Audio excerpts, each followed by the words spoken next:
susunod na programa ay rated G. Ito ay pwede sa lahat ng manonood.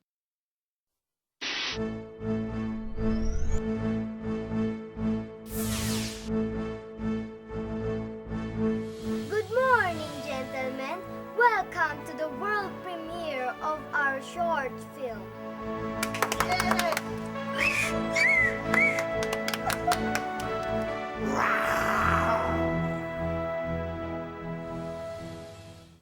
Noong unang panahon ay may isang batang nagngangalang Bot. Isang araw ay inutusan si Bot ng kanyang ama na iuwi ang kanilang kalabaw mula sa bukid. Habang naglalakad, may nakasalubong si Bot na isang matanda. Isang matanda na nagtitinda ng tinatawag nitong magic beans. Naaliw si Bot sa magic beans. Dahil walang pera, ipinagpalit niya dito ang kalabaw. Tuwang-tuwa si Bot na ibinalitan sa kanyang ama ang kanyang ginawa. Ano? Bakit?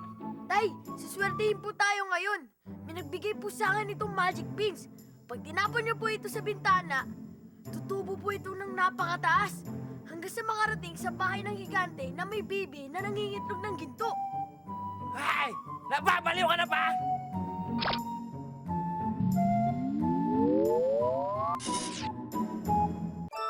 Yippee! Sabi ko na kami! Yayaan mo na kami! Why not ampalaya? Why not munggo at kalabasa? Why not gatas at keso? Why not, why not? Why not ampalaya? Why not munggo at kalabasa? Why not gatas at keso? Why not, why not? Why not, why not? Why not, why not? Why not, why not? Why not? Why not?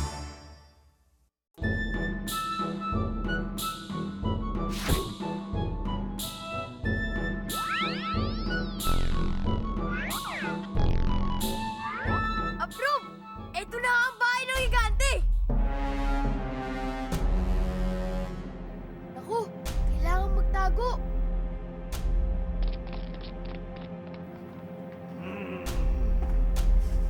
Pie-pie-po-pom. I smell the blood of a Pinoy, not an Englishman. Naku po, Tay. Hindi po tao ang naaamoy niyo. Ha? Kundi itong ulam nating gulay. Kailan pa nag-amoy tao ang gulay?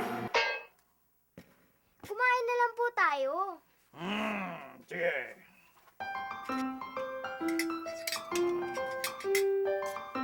Sarap.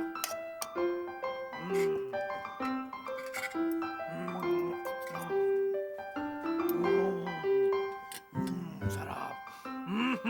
Salamat, Iya, sa pagkuha mo ng aking tunay na kayamanan, ang tunay na ginto. Ginto! Jackpot! Kailangan ko lang hintayin makatulog ang higante before I make my move. Tulog na! Ayos ang buto-buto! Akin na ang gin! Nick! Ano to? Malunggay?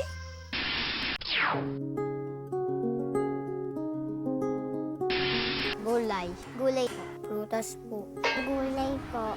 Gulay po. Bilog-bilog po siya na kulay green. Madahon po.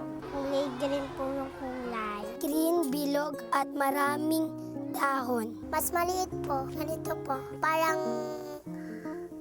duwende po. Tinola. Minsan po pag po sa munggo, hinahaluan po ng malunggay. Inabraw po. Ginitaan po. Maliliit po na isda. Kumakain po ako ng may gata. Tapos may malunggay. Opo. Masarap po. Masarap po. Opo. Masarap po. Pinakamasarap. Nagbibigay ito ng vitamin C, iron, zinc, calcium at pampalakas ng buto. Di ko po Vitamin C.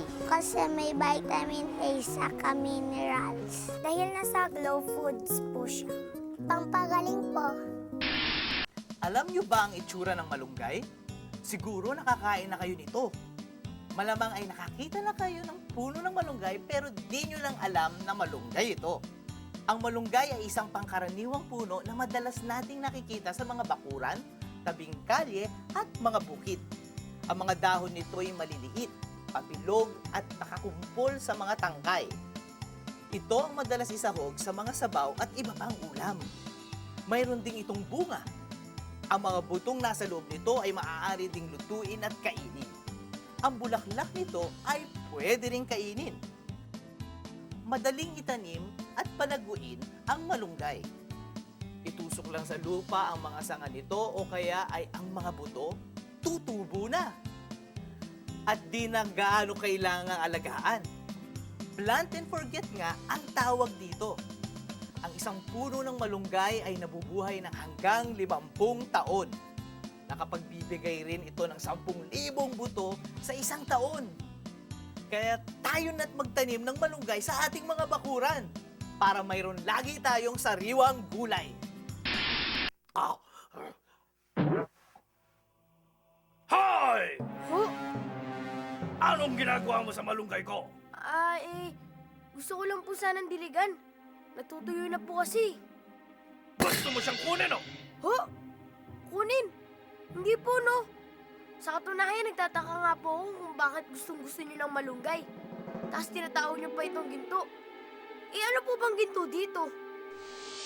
Bilang gulay, maituturing ng ginto ang malunggay.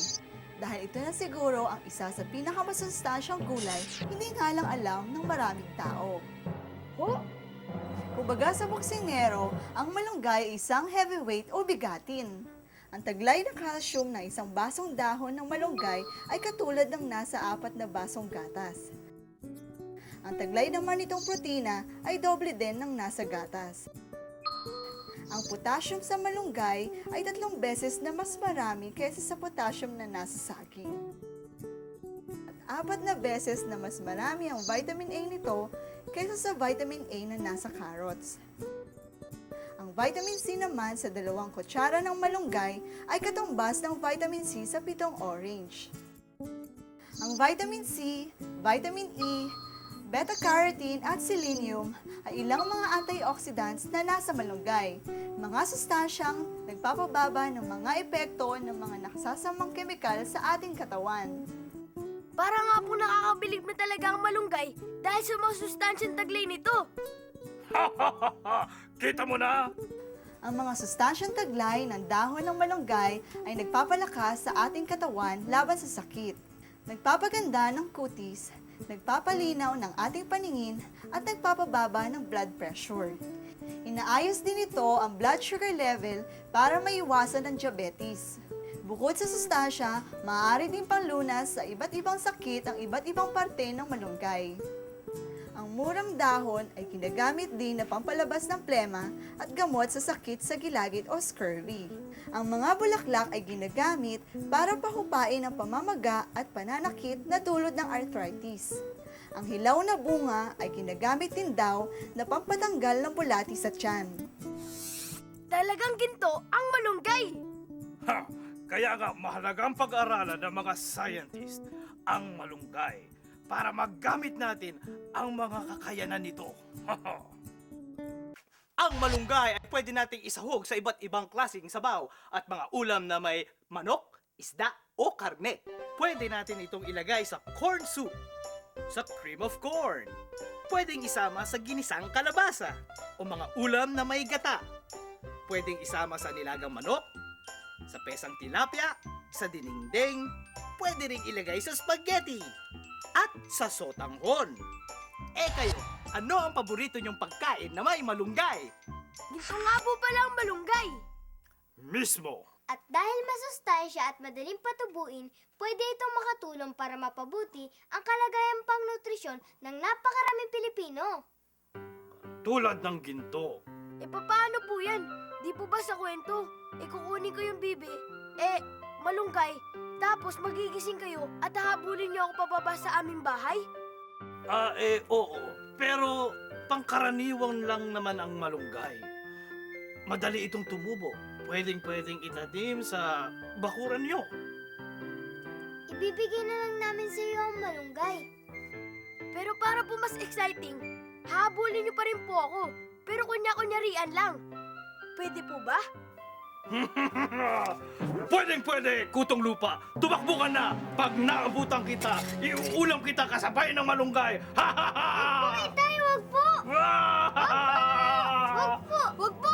Wag po!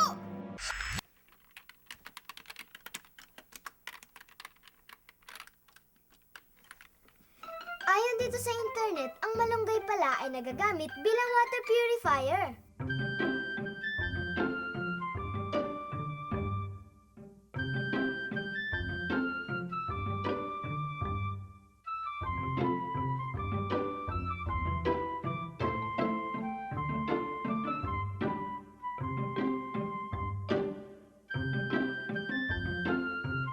Pwede itong gamitin na panlinis ng tubig sa mga lugar na di pa naabot ng tamang patubig.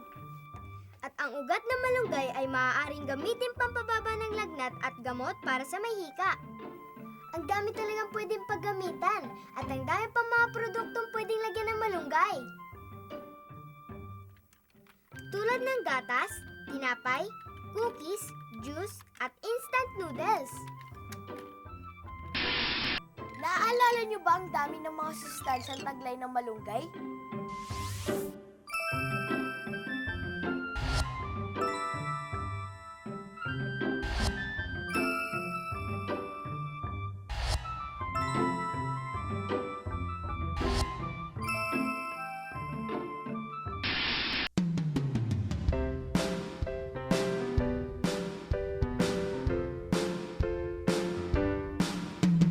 Malunggay, malunggay, I keep coming back to malunggay. Kung kailangan ng sustansya, malunggay ang tunay. Ikaw ay siksik sa protina, at saka may calcium pa. Vitamin C, E at A, potassium at iba pa. Pwede ka raw panggamot sa hika, lagnat at pamamaga, diabetes at sakit sa ulo, pati na rin sakit sa buto. Kaya powder ikaw ay ginawa, madaling ihalo sa pagkain pa, kay dali pa pagtubuin. Malunggay gintong talaga. Malunggay, malunggay, I keep coming back to malunggay. Kung kailangan ang sustansya, malunggay ang tunay. Humanda ka, bata ka! Humanda ka! Pag naabutan kita! Ang malunggay ko! Humanda ka! I'm coming! Ha ha ha! Oh. Di bale, marami naman yan dun eh. Ganun pala ang nangyari. Naiwan niya ang malunggay sa bahay ng higante. Sayang! Pero pwede naman siya bumalik eh. Hindi na kailangan yun. Bakit po? Kasi nga, marami ng malunggay kung saan-saan. At tayo mismo pwede magtanim sa ating bakuran. Okay! Paisasama na natin ito sa ating diet. Sa mga sari-saring masustansyang pagkain, Na kinakain natin araw-araw. yan ang daan tungo sa kalusugan!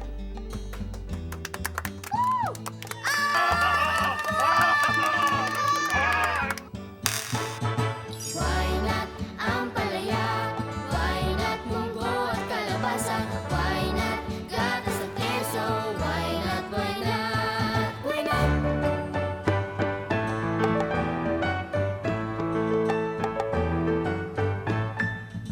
Kanin, mais at kamote,